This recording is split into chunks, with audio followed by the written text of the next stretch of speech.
টান টান উত্তেজনা, সাইরেনের তীক্ষ্ণ শব্দ আর ধোঁয়ায় অন্ধকার হয়ে যাওয়া আকাশ।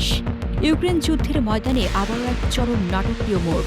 বিশ্বকে চমকে দিয়ে নিজের নতুন ও বিধ্বংসী এক মরণাস্ত্র ইউক্রেনের বুকে আছড়ে ফেললেন ভ্লাদিমির পুতিন। রাতের আধারে কিয়েভ যখন গভীর ঘুমে মগ্ন, তখনই ধেয়ে এলো রাশিয়ার নতুন আতঙ্ক, যার নাম ওরেশনিক। এটি কোনো সাধারণ ক্ষেপণাস্ত্র নয়, বরং পুতিনের তুরুপের তাস।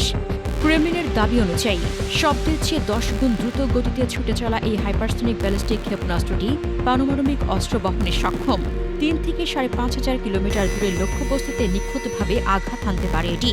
পুতিনের নির্দেশে রুশ বাহিনী ইউক্রেনের উপর একযোগে 600টি ড্রোন এবং 90টি ক্ষেপণাস্ত্র দিয়ে ইতিহাসের অন্যতম বৃহত্তম আকাশ হামলা চালিয়েছে। তবে সব আলোচনা আর আতঙ্ককে ছাপিয়ে গেছে কিয়েভের বিলো সার্কোভা অঞ্চলে ওরেশনিকের সে ভয়াবহ পতন, যার গতি আর শক্তির সামনে সাধারণ প্রতিরক্ষা ব্যবস্থা ছিল একেবারেই অসহায়। পুতিন গর্ব করে বলেছেন, ওরেশনিকের আঘাত এতটাই প্রলয়ঙ্কর যে এটি মাটির 4 তলা নিচ পর্যন্ত বাংকারকেও এক নিমিষে ধূলিসাৎ করে দিতে পারে। কোনো উল্কাপিণ্ডের মতো আকাশ থেকে ধেয়ে আসা এই ক্ষেপণাস্ত্রকে রুখে দেওয়ার মতো প্রযুক্তি আজ পর্যন্ত পৃথিবীতে তৈরি হয়নি। এদিকে ইউক্রেনের প্রেসিডেন্ট জেলেনস্কি এই হামলাকে পুতিনের উন্মাদনা বলে অভিহিত করেছেন।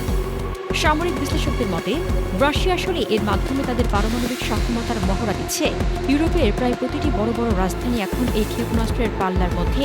ওরেশনিকের এই দাপট বিশ্ব রাজনীতিতে এক নতুন স্নায়ুযুদ্ধের জন্ম দিচ্ছে, যার শেষ কোথায় তা এখনও অজানা।